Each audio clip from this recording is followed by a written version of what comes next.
Now for our story. This morning at Malibu Beach outside of Los Angeles, the white ocean fog had just begun to lift and the sun broke through. Kit's household had breakfasted early. Then Mrs. Kingsley had dressed Lisa Fenner's baby son in a tiny white knitted jacket and cap, and herself in a neat gray cloth coat and a simple gray hat. When she carried the baby downstairs, she'd found Mrs. Meade waiting, dressed for the street, looking beautiful, self-possessed, and quite cheerful. A few minutes later, Paul Cromwell's black car had driven up. Mrs. Kingsley had followed Mrs. Meade out the door. Had walked carefully down the stairs which led to the road, where the car stood waiting with the door open. Paul and Max, standing beside it, had stopped talking as the women approached. Now Max touched his cap in greeting as Paul called. Good morning. Good morning, Paul. Good morning, Mr. Cromwell. Mrs. Kingsley. Well, shall we go? I think it's going to be a nice day after all. Oh, I hope so. Hand the baby to me, please, Mrs. Kingsley. Oh? Why, I'll take him. If you'll just sit in front with Max, please. Yes, Miss Meade.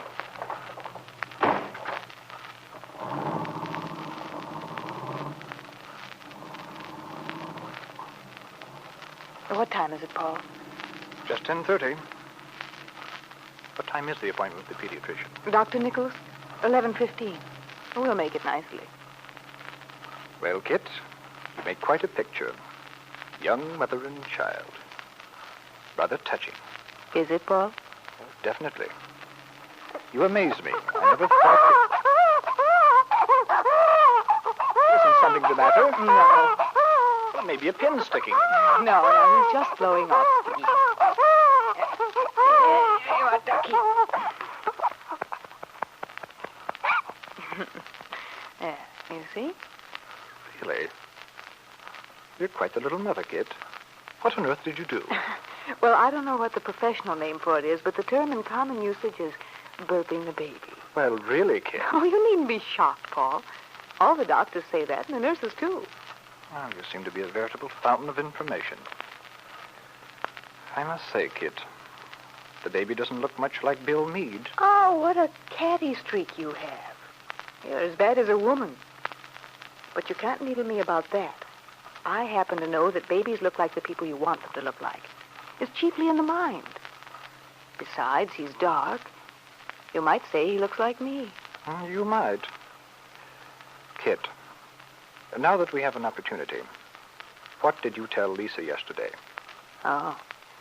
So Lisa told you I'd been over. Certainly. But she refused to tell me what you said. I wanted to get over to see you last night, but I couldn't get away very gracefully. So you couldn't get away very gracefully. That doesn't sound much like the man who used to take me out in New York.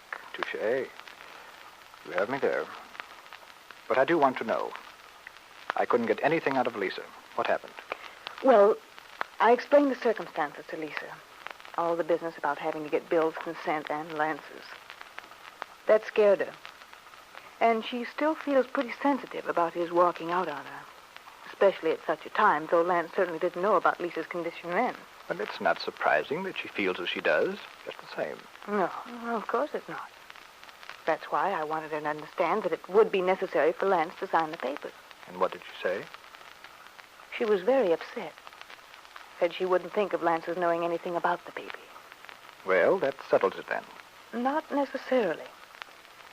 It doesn't change much, actually. You're forgetting that I don't want Bill to know about it either. Yes, that's true, of course. But in that case, I don't see what good it did to talk to Lisa, to upset her any more than she was. You're not very nimble-witted, are you, Paul? I had to talk to Lisa to persuade her, or rather to make her see that there's only one way out of this situation. And what's that? It looks to me as if you're completely cornered, no matter how you try to get out of it. No, Paul. I'm not cornered. I told Lisa that the best thing would be for her to let me keep the baby now. Take him back to Wakefield as I intended from the beginning. Then, later, when Lisa's divorce is final, you and she go east as you planned to, we can all meet in some place and settle the legal side of it. But, Kit, that's the most harebrained scheme I've ever heard. What's wrong with it? Well, don't you see? It means that you have absolutely no protection. And neither has Lisa, for that matter. I'm aware of that. But that's the risk we have to take. Besides, I'm not really afraid of it, Paul. Don't forget, Lisa has a conscience. She realizes she was responsible for my accident. That otherwise I would have had a child of my own. She feels it's her moral duty to let me have her child. You mean because of that night, the argument you two had? Of course, Paul. Lisa knows that if she hadn't gotten me so upset that night, so unnerved... That's rather a cruel means of swaying Lisa's judgment. I can't help that. There's no choice. And Lisa sees the justice of it quite clearly herself. Perhaps you're right. But there's always the possibility that she'll regret her decision, change her mind. No, Paul. Not so long as she's compensated for her sacrifice by having you. But good heavens, Kit. You know this thing can't be dragged out indefinitely. Sooner or later, when she knows about our plan, the future that we have in mind... But Lisa won't find out, Paul. She won't know about that until after the papers are signed. And then the baby will be legally mine. Once Lisa is divorced from Lance, we'll meet in another state. And after that, there'll be no problem. It all seems such a tragic, complicated mess. Frankly, I'd almost forgotten what the original purpose was. Have you, Paul? I haven't. Not for a minute. Oh, I shouldn't say that. I haven't really forgotten, Kit. But it seems so far away, the future we've talked about, so many things in between. Don't worry, Paul. Everything will turn out all right, believe me. And you're not afraid that Lisa will change her mind? No, I'm not. I told you, Lisa understands she has an obligation to fulfill. Don't worry about Lisa. Well, maybe I should just worry about you. Oh, Paul.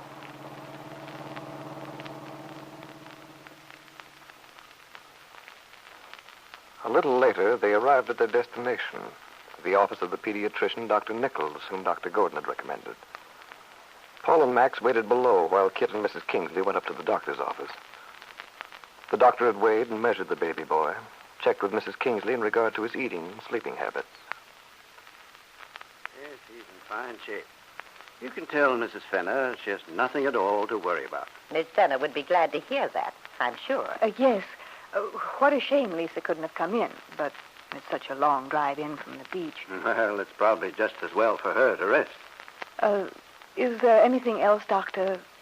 Anything we should do? No, I think not. I'd like to see the baby again in about 2 weeks. You can make an appointment with the nurse as you go out.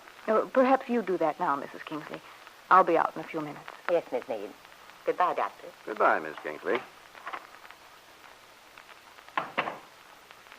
Doctor,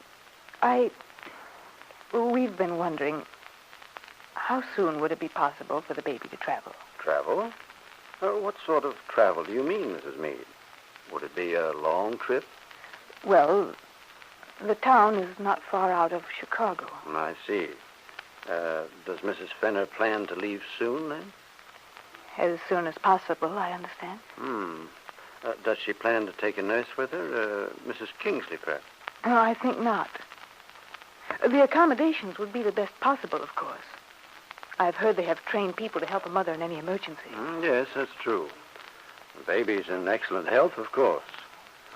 Well, I should say it should be safe to take him on such a trip in another week. I wouldn't advise doing it any sooner. Another week. I see. Well, thank you very much, Doctor. If it isn't possible to keep the appointment then, we'll make a point of canceling it ahead of time.